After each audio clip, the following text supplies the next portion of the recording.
ಲೋಕ ಸಂಗ್ರಾಮಕ್ಕೆ ಈಗ BJP JDS ready ಆಗ್ತಾ ಇದೆ. ಕಮಲ ದಳ ಸೀಟು ಹಂಚಿಕೆ ಬಹುತೇಕ ಫೈನಲ್ ಆಗಿದೆ. ಲೋಕ ಸಂಗ್ರಾಮಕ್ಕೆ ಎಲ್ಲಾ ಪಕ್ಷಗಳು ತಯಾರಿಯನ್ನ ನಡೆಸ್ತಾ ಇದ್ರೆ ಮೈತ್ರಿಯನ್ನ ಮಾಡಿಕೊಂಡಿರುವಂತ ಬಿಜೆಪಿ ಜೆಡಿಎಸ್ ಸೀಟು ಹಂಚಿಕೆ ವಿಚಾರ ಬಹುತೇಕ ಈಗ ಫೈನಲ್ ಆಗಿದೆ. 4ರಲ್ಲಿ ಜೆಡಿಎಸ್, 24 ಕ್ಷೇತ್ರಗಳಲ್ಲಿ ಬಿಜೆಪಿ ಸ್ಪರ್ಧೆ ಮಾಡಲಿದೆ. ಒಕ್ಕಲಿಗ ಪ್ರಾಬಲ್ಯ ಇರುವಂತ 4 ಕ್ಷೇತ್ರಗಳು ಜೆಡಿಎಸ್ ತೆಕ್ಕೆಗೆ.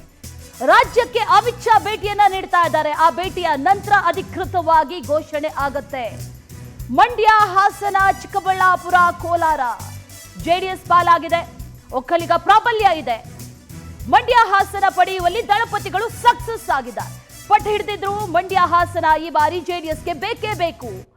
ಜೆಡಿಎಸ್ ಸ್ಪರ್ಧೆಯನ್ನ ಮಾಡುತ್ತೆ ಅಲ್ಲಿ ಅನ್ನುವಂಥದ್ದು. ಆ 2 ಕ್ಷೇತ್ರಗಳಿಗಾಗಿ ಬಹಳವಾಗಿ ಪಟ್ಟನ್ನ ಹಿಡಿದಿದ್ರು. ಆ ನಿಟ್ಟಿನಲ್ಲಿ ದಳಪತಿಗಳು ಸಕ್ಸಸ್ ಆಗಿದ್ದಾರೆ. ಇನ್ನೇನಿದ್ರು ಅಧಿಕೃತ ಘೋಷಣೆ ಒಂದೇ ಬಾಕಿ. ಅದು ಅಮಿತ್ ಶಾ ಆಗಮನದ ನಂತರದಲ್ಲಿ ಘೋಷಣೆ ಆಗುತ್ತೆ. ಮಂಡ್ಯ ಬಿಜೆಪಿ ಟಿಕೆಟ್ ಕೈ ತಪ್ಪುವ ಸಾಧ್ಯತೆ ಹಿನ್ನೆಲೆಯಲ್ಲಿ ಸಂಸದೆ ಸುಮಲತಾ ಅಂಬರೀಶ್ ಅವರ ನಡೆ ಇನ್ನೂ ಕೂಡ ನಿಗೂಢ. ಕಾಂಗ್ರೆಸ್ ಬೆಂಬಲಿತ ಅಭ್ಯರ್ಥಿಯಾಗಿ ಕಣಕ್ಕಿಳಿತಾರಾ ಅನ್ನೋ ಪ್ರಶ್ನೆ, ಅಥವಾ ಕಾಂಗ್ರೆಸ್ ಕದವನ್ನ ಸುಮಲತಾ ತಟ್ತಾರಾ? ಕೈ ಸಂಭಾವ್ಯ ಅಭ್ಯರ್ಥಿಗಳ ಪಟ್ಟಿಯಲ್ಲಿ ಸುಮಲತಾ ಹೆಸರು ತೀವ್ರ ಕುತೂಹಲವನ್ನ ಕೆರಳಿಸಿದೆ ಮಂಡ್ಯ ಲೋಕಸಭಾ ಅಖಾಡ. ಈಗ ಮಂಡ್ಯ ಬಿಜೆಪಿ ಟಿಕೆಟ್ ಕೈತಪ್ಪುವ ಸಾಧ್ಯತೆ ಇರುವಂತಹ ಹಿನ್ನೆಲೆಯಲ್ಲಿ ಈಗ ಸುಮಲತಾ ಅಂಬರೀಶ್ ಅವರ ನಡೆ ಏನಾಗುತ್ತೆ? ಕಳೆದ ಬಾರಿಯ ಎಲೆಕ್ಷನ್ ಚಿತ್ರಣವನ್ನ ಗಮನಿಸಿದ್ರೆ ಕಳೆದ ಬಾರಿಯ ಅಲೆಯೇ ಬೇರೆ, ಈ ಬಾರಿ ಇರುವಂತ ವಿಚಾರವೇ ಬೇರೆ. ಹಾಗಾಗಿ ಏನಾಗುತ್ತೆ ಅನ್ನೋದು ಈಗ ಇರುವಂತ ಕುತೂಹಲ. ಈ ವಿಚಾರಕ್ಕೆ ಸಂಬಂಧಪಟ್ಟಂತೆ ಮತ್ತಷ್ಟು ಡೀಟೇಲ್ಸ್ ಅನ್ನ ನೀಡ್ತಾ ಹೋಗ್ತಾರೆ ನಮ್ಮ ಪ್ರತಿನಿಧಿ ದೀಪಾ. ಡೆಸ್ನಿಂದ ನೇರ ಸಂಪರ್ಕದಲ್ಲಿ ಜಾಯಿನ್ ಆಗ್ತಾ ಇದ್ದಾರೆ. ದೀಪಾ, ಈ ಬಾರಿಯ ಮಂಡ್ಯ ಚಿತ್ರಣ ಇದೆಯಲ್ಲ, ನಿಜಕ್ಕೂ ಕೂಡ ಬಹಳ ಕ್ಯೂರಿಯಾಸಿಟಿ, ಬಹಳ ಇಂಟ್ರೆಸ್ಟಿಂಗ್. ಕಳೆದ ಬಾರಿ ಸ್ವಾಭಿಮಾನದ ಕಹಳೆ ಇತ್ತು, ಜೊತೆಯಲ್ಲಿ ಅನುಕಂಪದ ಅಲೆ ಇತ್ತು, ಕಾಂಗ್ರೆಸ್ ನಾಯಕರ ಬೆಂಬಲ ಇತ್ತು.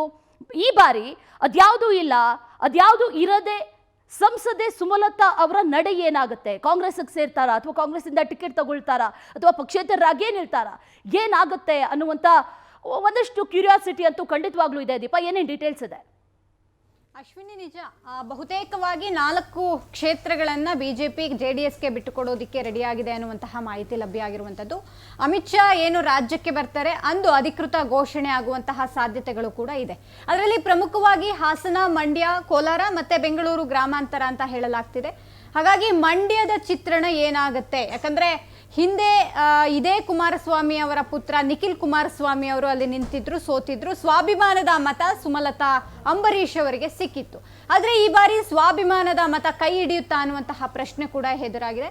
ಜೊತೆಗೆ ಈ ಹಿಂದೆ ಅಂದ್ರೆ ಅವರು ಸಂಸದೆಯಾಗಿ ಆಯ್ಕೆಯಾದಂತಹ ನಂತರದಲ್ಲೂ ಕೂಡ ಕ್ಷೇತ್ರದಲ್ಲಿ ಒಂದಿಷ್ಟು ವಿರೋಧಗಳು ಕೂಡ ಈಗ ಕೇಳಿ ಬರ್ತಾ ಇರುವಂಥದ್ದು. ಹಾಗಾಗಿ ಸಂಸದೆ ಸುಮಲತಾ ಅವರ ನಿರ್ಧಾರ, ನಡೆ ಏನಾಗಿರುತ್ತೆ ಅಂತ, ಯಾಕಂದ್ರೆ ಬಹುತೇಕವಾಗಿ ಮಂಡ್ಯವನ್ನ ತಮ್ಮ ತೆಕ್ಕೆಗೆ ತೆಗೆದುಕೊಳ್ಬೇಕು ಅನ್ನುವಂತಹ ನಿಟ್ಟಿನಲ್ಲಿ ಕುಮಾರಸ್ವಾಮಿ ಅವರು ಒಂದು ರೀತಿಯ ಯಶಸ್ವಿ ಆಗಿದ್ದಾರೆ. ಬಹುತೇಕವಾಗಿ ಕುಮಾರಸ್ವಾಮಿ ಅವರ ಪಾಲಿಗೆ ಅಂದ್ರೆ JDSಗೆ ಮಂಡ್ಯ ಕ್ಷೇತ್ರ ಬರುತ್ತೆ ಅನ್ನುವಂತಹದ್ದು ಕೂಡ ಗೊತ್ತಿರುವಂತಹ ವಿಚಾರ. ಹಾಗಾಗಿ ಕಾಂಗ್ರೆಸ್ಗೆ ಏನಾದರೂ ಸುಮಲತಾ ಅವರು ಹೋಗ್ತಾರಾ ಅನ್ನುವಂಥದ್ದು, ಯಾಕಂದ್ರೆ ಹಿಂದೆಯಿಂದಲೂ ಕೂಡ ಅಂದ್ರೆ ಈ ಮೈತ್ರಿ ಆದ ಬೆನ್ನಲ್ಲೇ ಮಂಡ್ಯ ಕತೆ ಏನಾಗುತ್ತೆ ಅನ್ನುವಂತಹದ್ದು ಚರ್ಚೆಯಲ್ಲಿದೆ. ಅಷ್ಟೇ ಅಲ್ಲ, ಮೈತ್ರಿ ಆದಂತಹ ಸಮಯದಲ್ಲಿ ಮಂಡ್ಯವನ್ನ JDS ತನ್ನ ತೆಕ್ಕೆಗೆ ತೆಗೆದುಕೊಳ್ಳುತ್ತೆ ಅನ್ನೋದು ಬಹುತೇಕವಾಗಿ ಎಲ್ರಿಗೂ ಗೊತ್ತಿರುವಂತಹ ವಿಚಾರ. ಇದೆಲ್ಲದರ ನಡುವೆ ಇತ್ತೀಚೆಗೆ ಒಂದು ಸಭೆಯನ್ನು ಕೂಡ ಸುಮಲತಾ ಅವರು ಮಾಡಿದ್ರು. ಮಂಡ್ಯವನ್ನ ಬಿಜೆಪಿ ಉಳಿಸ್ಕೊಳ್ಬೇಕು ಅನ್ನುವಂತಹ ಮಾತನ್ನು ಕೂಡ ಹೇಳಿದ್ರು. ಹಾಗಾಗಿ ಅವರ ನಡೆ ಏನಾಗಿರುತ್ತೆ ಅನ್ನುವಂಥದ್ದು, ಇದರ ಮುಂದುವರೆದ ಭಾಗವಾಗಿ ಕಾಂಗ್ರೆಸ್ಗೂ ಅವರು ಹೋಗ್ತಾರೆ ಅನ್ನುವಂತಹ ಮಾಹಿತಿ ಇದೆ. ಆದ್ರೆ ಅಲ್ಲಿ ಅವರಿಗೆ ಕಾಂಗ್ರೆಸ್ನಲ್ಲಿ ಒಂದಿಷ್ಟು ನಾಯಕರುಗಳು, ಸ್ಪೆಷಲಿ DK ಶಿವಕುಮಾರ್ ಅವರೇ ಬೇಡ ಅನ್ನುವಂತಹ ಒಂದಿಷ್ಟು ವಿಚಾರಗಳು, ಆ ರೀತಿಯಾದಂತಹ ಚರ್ಚೆಗಳು ಕೂಡ ಇದೆ. ಅವರಿಗೆ ಒಲವಿಲ್ಲ ಸುಮಲತಾ ಅವರನ್ನ ತಮ್ಮ ಒಂದು ಪಕ್ಷಕ್ಕೆ ಸೇರಿಸಿಕೊಳ್ಳೋದಿಕ್ಕೆ ಅಂತ. ಪಕ್ಷೇತರವಾಗಿ ಮತ್ತೆ ಸ್ಪರ್ಧೆ ಮಾಡಿದ್ರೆ ಅದಕ್ಕೆ ಕಾಂಗ್ರೆಸ್ ಏನಾದರೂ ಅವರಿಗೆ ಬೆಂಬಲವನ್ನ ನೀಡಿ ಗೆಲ್ಲಿಸುವಂತಹ ಕೆಲಸವನ್ನ ಮಾಡುತ್ತಾ ಅನ್ನುವಂಥದ್ದು. ಆದ್ರೆ ಇನ್ನು ಯಾವ ನಿರ್ಧಾರವನ್ನು ಕೂಡ ಸುಮಲತಾ ಅಂಬರೀಶ್ ಅವರು ತೆಗೆದುಕೊಂಡಿಲ್ಲ. ಕೇವಲ 3-4 ತಿಂಗಳು ಮಾತ್ರ ಲೋಕಸಭಾ ಚುನಾವಣೆಗೆ ಬಾಕಿ. ಹಾಗಾಗಿ ಕಾದ್ ನೋಡ್ಬೇಕಾಗುತ್ತೆ ಸುಮಲತಾ ಅವರ ನಡೆ ಏನಾಗಿರುತ್ತೆ ಅಂತ ಹೇಳಿ. ಅಶ್ವಿನಿ, ಥ್ಯಾಂಕ್ ಯು ದೀಪಾ, ನೀವೆಲ್ಲ ಡೀಟೇಲ್ಸ್ಗೆ.